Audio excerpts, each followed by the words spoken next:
Hello, this is Dr. Richard McLean. I'm also known as Barran Dodger. Born 8th of April 1973 and formerly of 8 Goldlang Street, Dandenong, 2 McCubbin Street, Footscray, 10 Raleigh Street, Footscray, 51 White Street, Parkdale, and I grew up in Keysborough at 33 Elmbank Drive.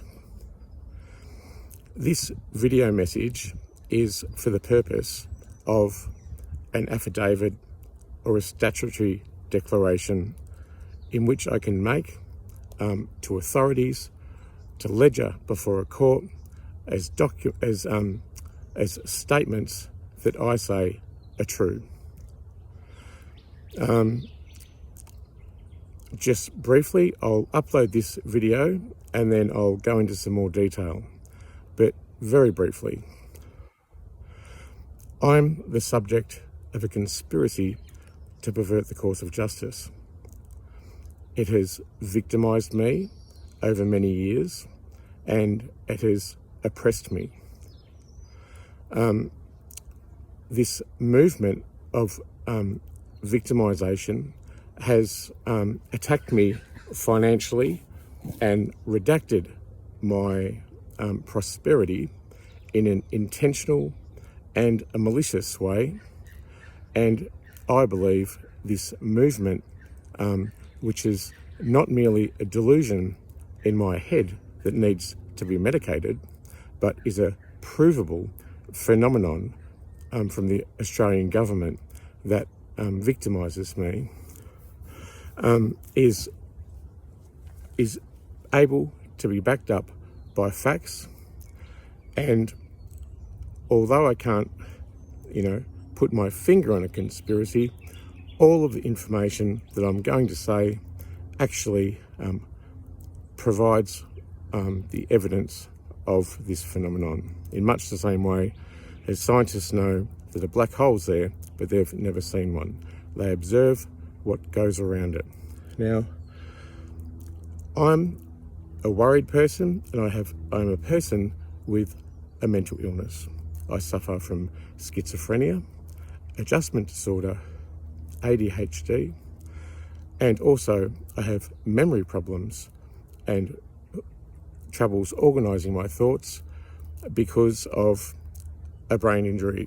Now, that brain injury was sustained inside Werribee Mercy Hospital in February 2021, and from the Freedom of Information, it was deemed a fatal injury and a lethal attempt. The hospital owed me a duty of care. However, there was a general whitewashing of the tragedy that led to that cognitive brain impairment. And this is another conspiracy in itself. I'm upsetting my parents. My parents are not perfect. Neither am I. I don't wish to worry them. My father has cancer. He deserves to focus on his recovery. What he doesn't need is a 50-year-old adult son with problems so big he can't even tackle them, and then have me beg him for money, because that is how I'm attacked and I don't have any money. I owe it to my parents to solve this impasse by myself. I owe it to them not to be the endless bucket from which they're continuing to give $30, $40, $60, and they're pensioners themselves.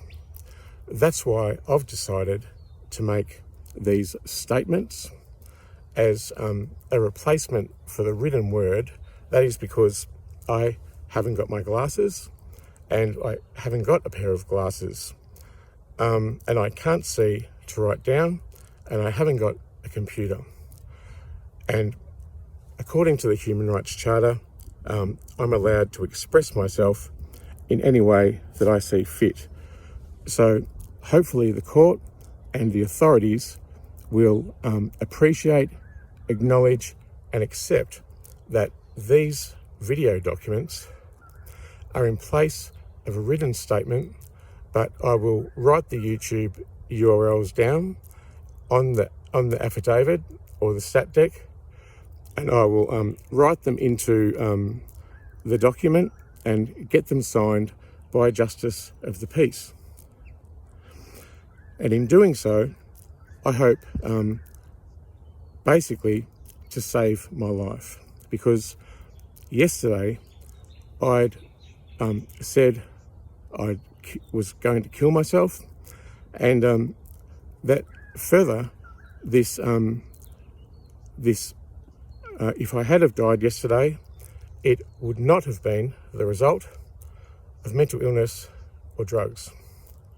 It would have been the result of a sustained and elongated conspiracy to pervert the course of justice, which has redacted all my prosperity, attacks me in my human rights, my legal rights, and has attacked everything that I have in order to oppose this victimisation and rebuild my life again. It has attacked me in a financial way, and that has had extreme malice. And I can't prove that those decisions made in statutory government agencies or by anyone had the direct result to kill me, but I do know that I am a well-known person. I'm now an infamous vagrant, and I know that the world wishes me harm. Now, I believe there's a better way. I'm making this video so I don't have to die from a profound violence of neglect, and I'm making this video to prove to police and authorities that I admit to crimes, some things that I've done, which everyone already knows about and for which I'm vilified for, and I've been framed in other ways. The subtext is I'm an extortionist, I'm a rapist, I'm a pedophile. There is no limit to the way that this persecution of me will ever stop, because they will try anything in order to silence me and in order to delegitimize my words and my experience and the facts of reality that have existed for me. They want to silence me because this has gone too far. It went too far in February 2021 when I had suicided from a conspiracy and vilification for mental illness and for the purposes of financial abuse, coercive financial control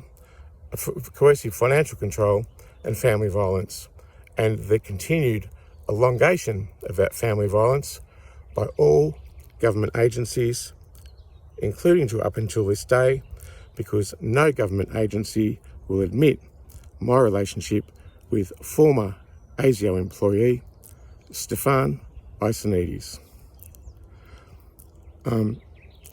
The reason I believe that this conspiracy to pervert the course of justice has so much malice for me and has got malice for me with intentions to kill me is that if I died by suicide, a result of profound, elongated abuse, financial abuse and neglect, then mental illness and drugs would be blamed on my death.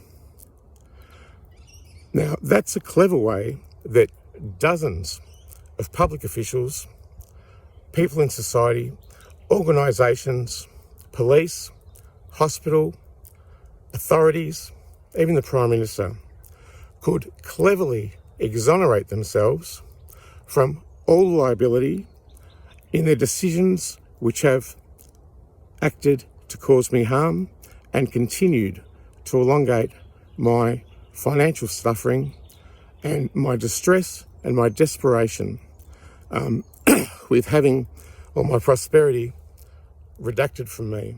And if I had have died yesterday, mental illness would have been blamed and it would have been the perfect crime. There was one solace in that I had have died, that there would have had to be a report made for the coroner. I know that I'm the most hated man in Australia. Believe me, I know. And I know that my body would likely be carted off in a bag and burned. No one would have a funeral for me, much like my beautiful mate Wes, who has also suffered toxic family scapegoating and was neglected out of society. Now, I reckon there is a better way forward for the impasse that I face, and I don't want to go to jail. I don't want to go to a psychiatric institution and be framed as insane. I don't want to be pointedly, not only ignored, but pointedly neglected to the point where I'm so desperate and forlorn that I kill myself. I don't want to be abused or neglected to death, because that would be a conspiracy to murder. Likewise, I don't want to really get anyone in trouble, and I have no malice to hurt anyone, and I would never hurt anyone in the way that the hurt has been enacted on me. There may be a fine for people, there may be an apology, they may have to answer to a court or something, but I would never act in a way that's malicious, that would physically harm any person. And I've never meant to harm any physical person. And I just want everyone to know that all the public officials who I believe are guilty in sustaining this elongated victimisation of me, and all the heads of agencies and organisations such as Sane Australia, Allen and Unwin, Victoria University, the police, IBAC, so many, and who have acted just to ignore me and pointedly neglect me, that they're guilty in doing that. And I understand why they've done that. And this is the reason. Depending whether they think I'm a rapist, pedophile, extortionist, whatever they believe, whatever they've been told, that they're only human beings too. And all humans want a certain amount of things in life. All human beings want a little bit of prosperity. They want some luxury. They want to have some nice things, and they want to be able to be with their friends and family and enjoy their life. Now, all of these public officials, dozens of them, many people who have acted with this decision to neglect me, and which further creates my harm, have done so for this reason. They've witnessed me, who is a person who is a high achiever, who was a formerly nationally celebrated speaker, Sane Australia's Book of the Year, a Human Rights Award, a PhD, an advocate of 30 years on local, state, federal, international levels, a spokesperson in the media. I'm a person who's had great merit, and I've tried really hard to help people in my life. And I'm a good person. And I'm not saying I haven't done any wrong things, but I'm a good person. And all of those people have witnessed this destruction happen to a well-meaning and good person like me. And everyone knows about the financial destruction that has occurred to me. And even if those people have, used me for my experience and then, dumped me in their betrayal of me, they can all see that I'm just a normal person. And they're normal people as well. And if this destruction can happen to me, then it can happen to them too. And they don't want that to happen to them. There are many, many people who are afraid to stick up for me. That is because they're fearful of political or financial retribution or punishment from other peers of theirs in public office, or other people across the ditch in Canberra, or their peers and colleagues across in other agencies or companies, And one after the other, again and again, I've asked people to support me, and one after the other, I've been let down. Now I'm starting to lose my voice. I understand that everyone wants to protect themselves and has self-preservation at their interest. I can't talk anymore. I'll wrap this up in a minute, but I just say I understand why people don't stick up for me. But that's not really sustainable or permissible anymore when their actions are causing me so much harm, and collectively each one of those people could be seen to be responsible for the death that may have happened yesterday. Although that's not a direct link, each one of those people had a chance to intervene politically, financially in my human rights abuses, which would have stopped this victimisation of me and provided a solution. And I still implore people, I get it, why you haven't stood up for me. I'm a madman, I'm a druggo, I'm a homeless, I'm a vagrant. There's stigma, shame and prejudice. And I campaigned against those things for 30 years. And it's the ironic betrayal of life that I've now suffered to the extreme ends of that it's literally already killed me, which I was revived from certain death, and then to save face and to protect themselves, to never admit liability for that tragedy and to continue to cover it up. There's now been a whitewashing of it, and there's no other option now, really. It's a stalemate. No one can be seen to stand up for me, and no one wants to. But there are certain privileges in life, or human rights, especially human rights that are under the Charter of Human Rights of a person with a disability, that disabled people have a right to in this country.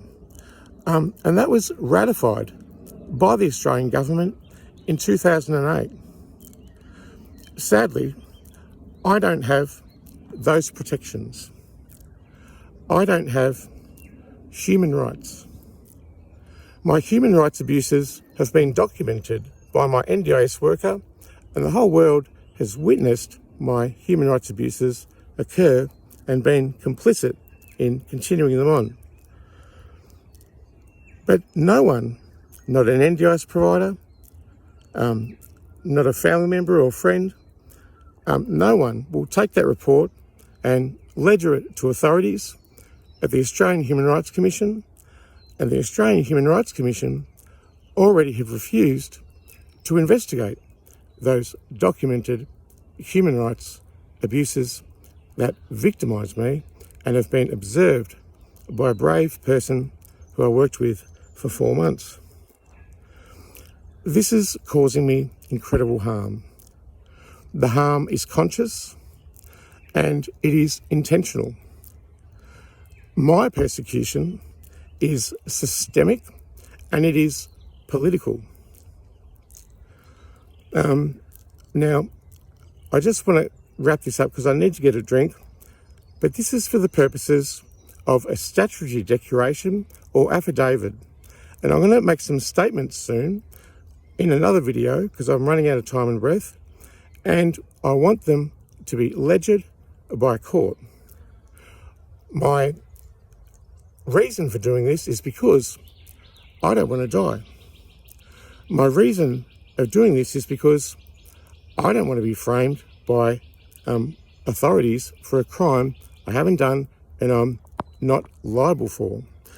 I don't want authorities to prosecute and persecute me for any particular niche thing without experiencing or acknowledging the broader socio-political climate that led me to those actions, such as taking money from a petrol station. I don't want to be vilified for any crime to the exclusion of all other factors or the socio-political environment which led to that thing happening. I don't want to be incarcerated as an insane person. I don't want to live in a hospital. It's unfair to force medicate me for delusions, for ingrained delusions of persecution when my delusions are provable facts and demonstrable as a phenomenon that is actually causing me harm. And that forced medication of me does me harm, and it is unjust, it is illegal, it is malpractice, and it's unethical.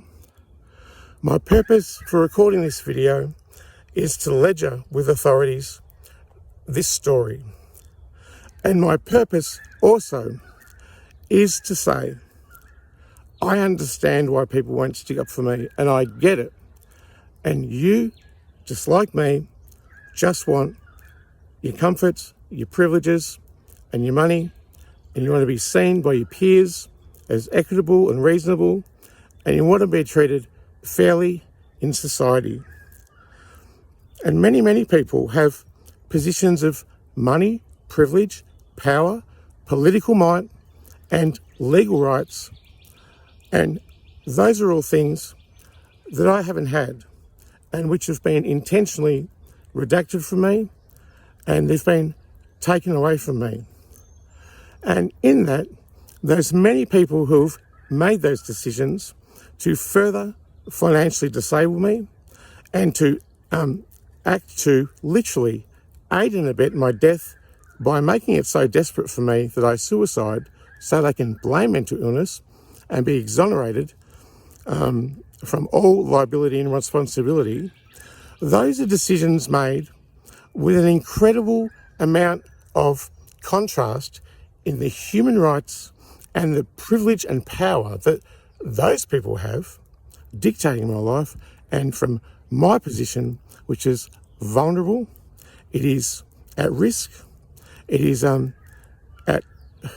fraught with danger, and it is very easily influenced into depression, desperation, and even drug abuse, because I have used drugs, and I have used those drugs because the drugs have led to an escape for me. When you're abused and neglected and your voice is not validated and you're conspired against in a literal conspiracy to pervert the course of justice, some people have a beer, some people go for a run, some people knit, some people watch a movie.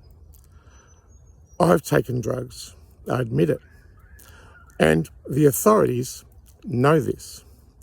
What's worse is the drugs that I take are to replace my dexamphetamine script, which has been intentionally removed from me, my care, even though I've proven over 10 years that I was an extremely effective and honourable citizen who stayed off drugs and out of bad crime and all that kind of stuff, from any crime.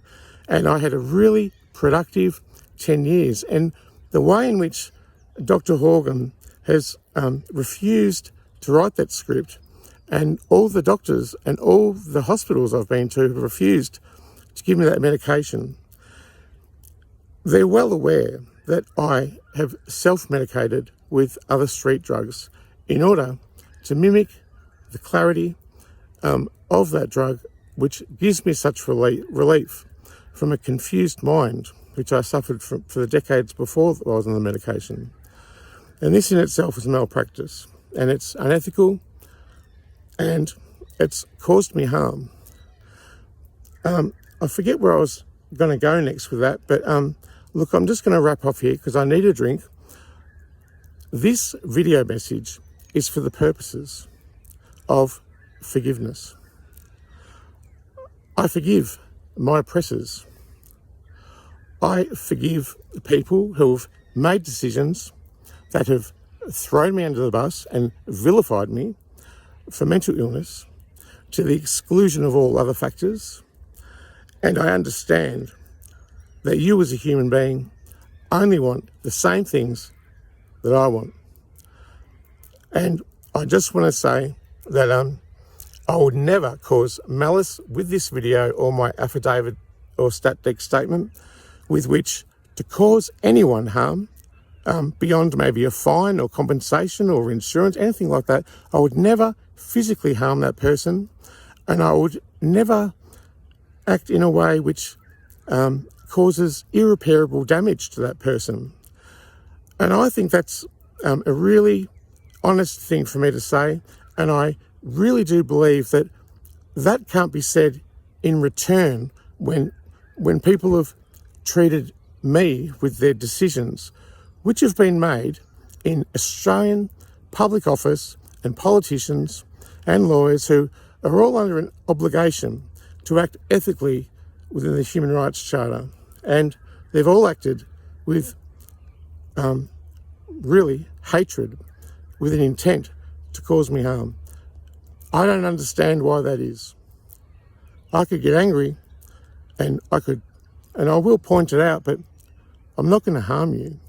Ultimately, you want the same things as I want. And I understand perhaps why it's been really easy and a simple thing to do what your peers wanted and abided by the rules of the government and acted with that conspiracy with which to further cause me harm, and then forgotten about me. And I understand how easy that's been for you. It's been really hard for me. My parents deserve to focus on my dad's recovery. Them giving me money is not a solution. And I won't ask them anymore. What is needed is an urgent intervention with which to provide me with my basic needs and the very things that a person needs in order to survive, literally survive, as a human being in society, which I don't have. Those things are equality before the law, access to the law. I've never been able to get a lawyer. Now, that is under the Charter of Human Rights of a person with a disability that was ratified by the government in 2008. I need some access to the law. I need an advocate, because I could make these videos till the cows come home. I need someone to stand up for me. I need a power of attorney. I actually also need some privacy. Well, that's blown out the window. I'm an infamous vagrant.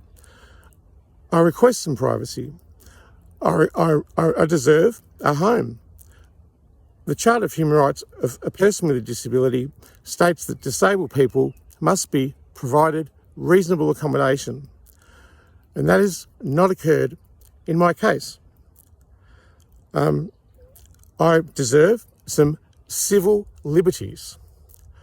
I deserve the ability to enjoy my life. I deserve basic provisions: home, food, electricity, water, medicine, healthcare. All of those things I currently don't have, and if I don't have those, a person cannot survive. And if I had killed myself yesterday, a report would have been prepared for the coroner and the conspiracy exposed, and all the liable people warned, or they would have been happy I'm dead. That's what they wanted. But the conspiracy would have been exposed, and I would have got justice from beyond the grave. Now, I don't want to have to die to get justice. I don't want to have to die to get my point heard. I understand your malice. You're only human. I understand that you're judgmental. I understand that you think you know me better than I know me. I want to say this. I'm the authentic person, the truth speaker and seeker. I'm the one on video telling the story. I couldn't make all this up. Not if I tried in a million years. I'm not a good liar. I tell the truth, and I've got a big heart, and I tell it to my detriment even. I can't keep a secret. My narrative is honest, my narrative is authentic, and my narrative are all statements I believe are true for the purposes of an affidavit or a stat dec to be alleged by authorities, and that is for the purpose of saving my life. I protest this because I want a better life, and I think I deserve it, and I don't want to be framed for crime and go to jail. I don't want to be in an insane asylum, and I don't want to die, and I want to live. And I reckon there is a way forward where we can all get on together and actually make a better situation than would exist if I was scapegoated and persecuted, sacrificed to death, and then mental illness blamed. I reckon there's a better way. And I would like the authorities to indulge this message, please, and to have my statements following in the next YouTube videos acknowledged as statements I believe are true and that I can verify with facts should the opportunity arrive. And that is really a longer statement that I wanted to make, but it is all authentic and it is all real, and there is a better way forward for police, for authorities, for government, for former partners. There is less suffering I can burden my parents with, and they deserve not to be burdened by me, and I need to find a solution before something disastrous happens. Can you please acknowledge this video? And it's Dr. Richard McLean, alias Barran Dodger. There is a better way forward for everyone involved in this conspiracy to pervert the course of justice, which has victimised me, which has robbed me, which has literally already forced my suicide, which has then acted with impunity to cover it up, and to sustain and continue an elongated political persecution of me, in which my imminent risk to health, safety, welfare and my life is present, and that's been documented by the federal court.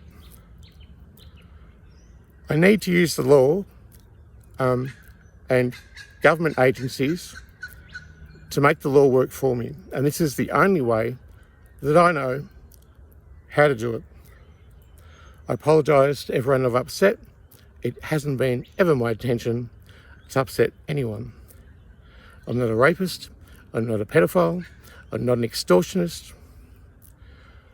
I simply wanted my human rights acknowledged and my basic needs provided. That is an obligation the government has to me as a citizen of the country with a clean criminal record, who is a free citizen. I haven't asked for much. And should I get, out of the result of this, any more prosperity than I need for a basic house, my goods served and my medication and food and a place for me and my dog, then I've created a trust fund under my name, Barran Dodger. And as a person who's always stood up for marginalised people and people of all backgrounds and sexualities and ethnicities, then I will create a trust fund and I will use that potentially incredible amount of money to support those people. Because you know what? As a marginalised person who has a broad appreciation of humanity, that the kooky, the odd, the unusual, the downtrodden, they're my people. They always have been. I'm quite bored with really normal people who crave to be normal. I like the oddbods. I like the ones who are cheeky and get into trouble. And I even believe that the ones who do get into trouble and are remorseful should be given another chance. I'm all about solutions here. I'm throwing this week to God because there has to be a way forward for me. Humanity's failed me. I'm throwing it to God and I'm trusting in something else that's going to unfold, which is going to benefit not only me and save me, but it's going to benefit other people as well. And in the process, it's not going to harm anyone. And that is my statement. It'll be uploaded. The other statements will be uploaded soon. But this is Richard McLean, Barran Dodger, for the purposes of a stat dec or an affidavit for authorities. Thanks for listening.